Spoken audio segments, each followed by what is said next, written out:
And it's fair to say it's been a turbulent week at the Etihad Stadium. Do you think this week's news, Marley, will adversely affect Pep Guardiola and his players? Or do you think that might have the opposite effect? Do you think it might galvanise them? I think it'll probably have a good effect on them, to be honest. I think what Man City were lacking this season so far was motivation.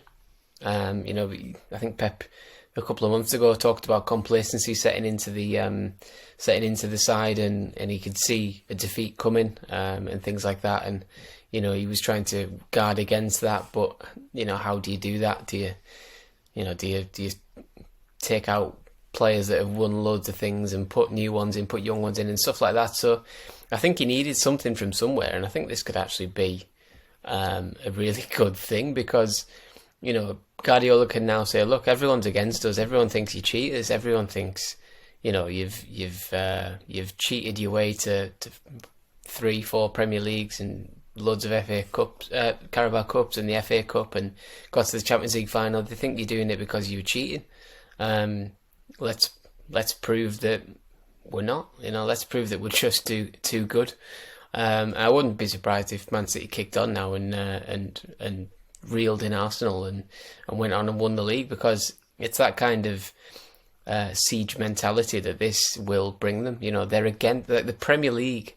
The Premier League has accused them of something, and now they've got to prove it. So they had the similar thing with UEFA, isn't it? That's why the fans have always, even though they boo the Champions League anthem, they always want to do well in the Champions League, almost to spite UEFA. Do you think Pep might be in that dressing room this weekend saying, nobody wants you to win? Not a single person, even the Premier League, do not want you to win. So go out there and prove them wrong.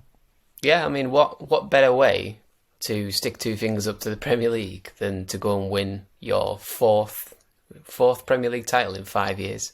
Like, when they're trying to build this case against you and saying, oh, well, they've cheated. At best, Man City could win this league again, and then let's say they got found guilty. Whoever came second would win the league, but they'd have an asterisk against their name as well, because they didn't really win the league.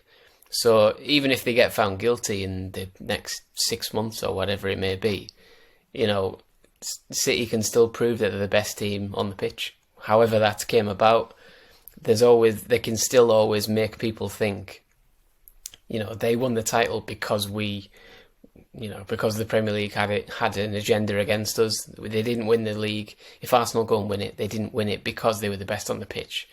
So they can do that in the next 4 months, 3.5, 4 months, and then it'll always sort of be better for City to think about that, because they were still the best on the pitch. So this can really be a big sort of turning point for them, I think, and give them that motivation to go and stick two fingers up to the Prem.